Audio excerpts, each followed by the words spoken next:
Singapore, Reuters.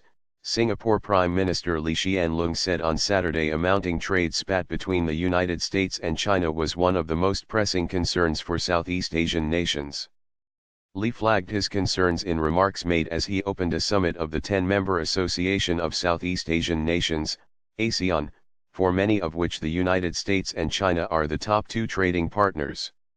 In particular, the recent trade tensions between the US and China are worrying concerns. Lee said as ASEAN members gather for the Organisation Euro Trademark's 32nd summit. The US Trump administration has threatened to impose tariffs on up to $150 billion of Chinese imports, and Beijing has vowed retaliation against American exports.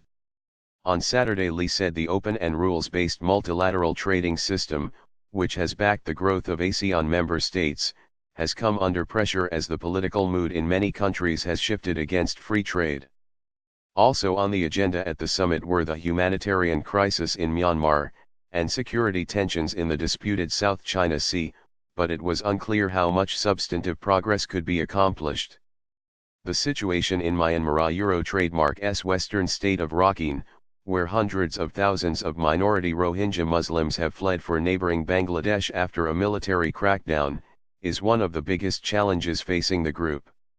ASEAN, formed more than half a century ago, has struggled with challenges facing the region because it works by consensus and is reluctant to get involved in matters considered internal to its members. Singapore is this year a Euro Trademark's chair of the bloc, which includes Myanmar, Laos, Cambodia, the Philippines, Thailand, Indonesia, Malaysia, Brunei, and Vietnam.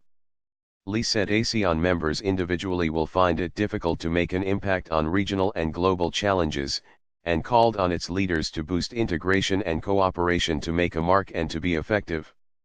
The group is working on initiatives to jointly tackle the threat of extremism and cyber attacks, as well as to promote trade and cross-border e-payment systems. ASEAN is also working to devise a model extradition treaty and negotiating a code of conduct with China to ease tensions in the disputed South China Sea, one of the Euro Trademark's most volatile hotspots and one of its busiest waterways.